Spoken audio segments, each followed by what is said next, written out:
আমি আবির। ক্লাসের সব থেকে ঘাড়তেরা স্টুডেন্ট হওয়ার সাথে সাথে টিচারদের সবচেয়ে পছন্দের ছিলাম।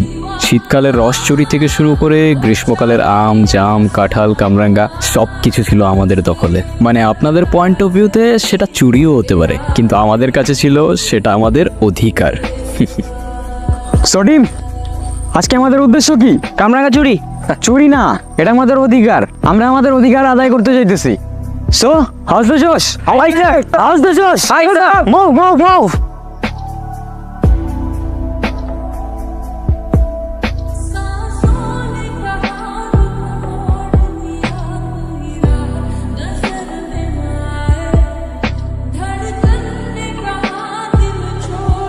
সেই দিন প্রথম আমি আর্ট শিখে দেখলাম কেন যেন সব কিছু থমকে গিয়েছিল, চোখে কোনো পলক পড়ছিল না।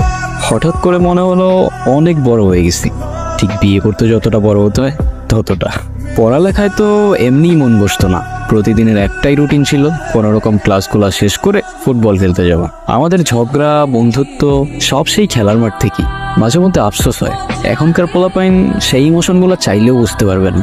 ও আচ্ছা, আমি তো মেইন পয়েন্ট থেকেই সরে গেছি। ফুটবলের পাশাপাশি এখন রুটিনে আরেকটা জিনিস অ্যাড হয়েছে, ওই যা হয় আর কি। শুরু হয়ে গেল আমার ছ্যাঁচড়াদের মতো আরশির পেছন পেছন করা। নিজের পড়ালেখা বাদ দিয়ে যেখানে ও সেখানেই আমি। প্রথম কয়েকদিন তো তাকালেই আমি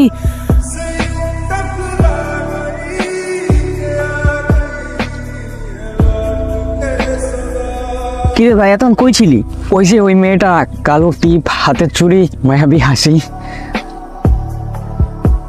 তোরা আমার দিকে এমন করে তাকাইছিস কেন? তুই শেষ? শেষ মানে?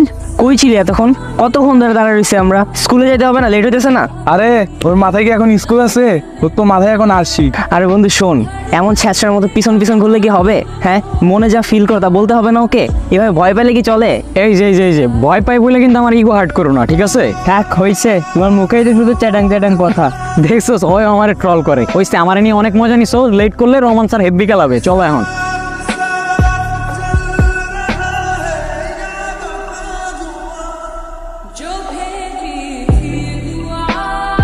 শোন ভাই, আজকে যদি না বলতে পারস না, আর জীবনও বলতে পারবি না। যা। কি? একটু এদিকে আসবা, প্রাইভেটে কথা আছে। আমার ছোট ভাই, যা বলার ওর সামনে বলো। I love you. গার্লফ্রেন্ড হয়ে যাও আমার। আয় যা তো, তুই তো থাপ্পড় মারবো না, সব হিরোগিরি বের হয়ে যাবে। এইটুকু তো তুমি মারতেই পারো, তোমার তো অধিকার আছেই। কোনো রিপ্লাই তো দিয়ে যাও। কাল আবার থাপ্পড় খেতে চলে এসো, রিপ্লাই পেয়ে যাবা।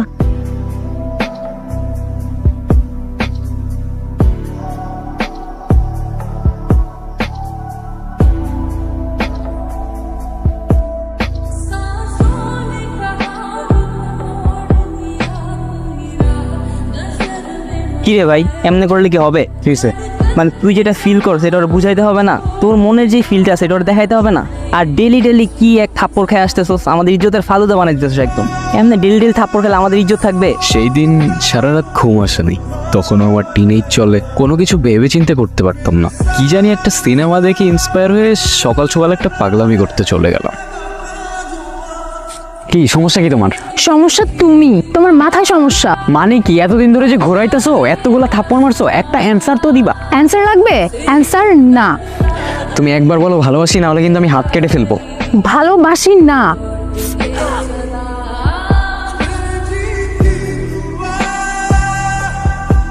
সেদিন থেকে আমি ওকে নতুন করে জানতে শুরু করলাম। এত রাগী মানুষটা মুহূর্তেই কেঁদে ফেললো। মেয়েরা হয়তো এমনই, সহজে বোঝা যায় না। ভালো লাগার সাথে সাথে ওর জন্য প্রচণ্ড মায়াও কাজ করছিল। কিন্তু তারপর থেকে ওর সাথে আমার একটা ভাব হয়ে গেছিল। প্রায়ই দেখা হতো। উপরে উপরে যদিও ফ্রেন্ড বলতো আমাকে, কিন্তু আমি জানতাম ফ্রেন্ড থেকে একটু হলেও বেশি। তবে হ্যাঁ, এরকম ছেলে মানুষই করার কথা কখনো ভাববেনও না। কি অবস্থা, কেমন আছো? রাখো তোমার কি অবস্থা। এই নাও, নোট নিয়ে এসছি। ক্লাস টাস তো করো না ঠিক মতো, পরে তো ফেল করবো। আরে না, রহমান স্যারের সাথে আমার সেই খাতির আছে, কিন্তু একটা সমস্যা আছে। ওনার কাছে প্রাইভেট না বললে নাম্বার দিতে চায় না। ক্লাস করবে না ঠিক মতো, আবার নাম্বার। করি তো। হ্যাঁ, ঘোরার দিন করো। একই তো, তোমার পড়াই তো আমার পড়া, তাই না? এইসব কথা বাদ দিয়ে একটু মনোযোগ দিয়ে পড়াশোনা করো। আচ্ছা দেখি তোমার ব্যথা তো ঠিকই আছে, আরো যাও, বেশি করে করো। আচ্ছা চলো আজকে ঘুরতে যাই, ওয়েদারটা সুন্দর আছে। না, আজকে ভালো লাগতেছে না। আরে চলো না, গেলেই ভালো লাগবে। কচু ভালো লাগবে। আরে চলো তো।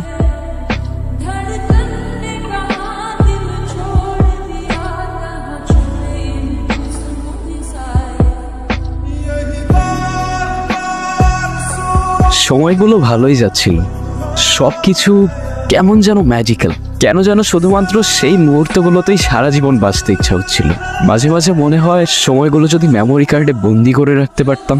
কিন্তু কথায় আছে না, ভালো দিনগুলো যখন সঙ্গী হয়ে থাকে, ঠিক তখনই খারাপ দিনগুলো আমাদের সঙ্গী হতে চায়। এই তোরা খেলতে যা, কালকে স্কুলে দেখা হইব। তুই খেলবি না? কালকে খেলবো না। Sorry sorry sorry sorry, late করে ফেললাম।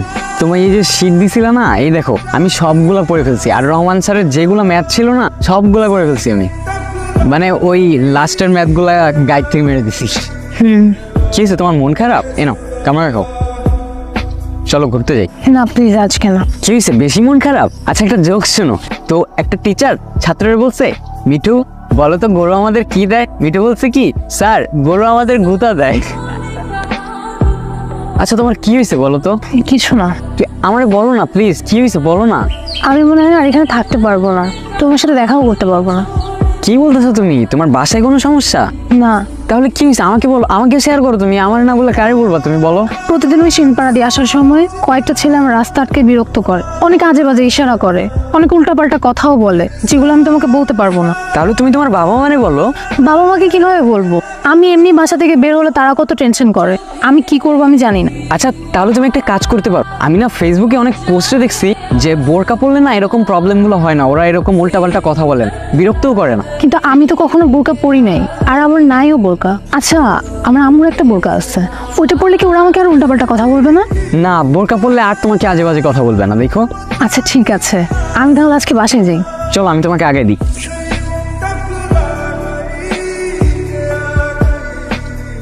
কি হয়েছে, দৌড়াইতেছিস কেন? আসি।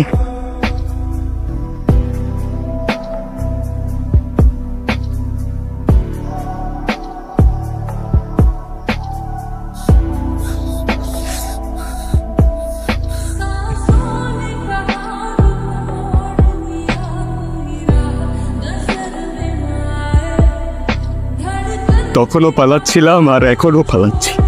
কাকে জিজ্ঞাসা করবো কি ভুল ছিল আরশির? আরশির শরীরে হাত দেওয়ার অধিকার ওদের কে দিচ্ছে? তোমাদের সমাজের নিয়ম মেনেও তো আমার আরশি বাঁচতে পারলো না। এখনই পোশাকের দোষ দিবা? এতটাই দরকার তোমাদের দর্শকদের বাঁচানোর? এতটাই দরকার? সত্যি বলতে ওদের শাস্তি দেওয়ার ক্ষমতা তোমাদের এই নোংরা সমাজের নাই। তোমার নিজের বোনরে আরশির জায়গায় রেখে দেখো না, পারবা না। কিন্তু মনে রাখো, ওদের মতো জানোয়ারের চোখ থেকে আজ পর্যন্ত কোনো আরশি বাঁচতে পারে নাই। শুধু আর একটা কথাই বলতে চাই, আরশির কোনো দোষ ছিল না।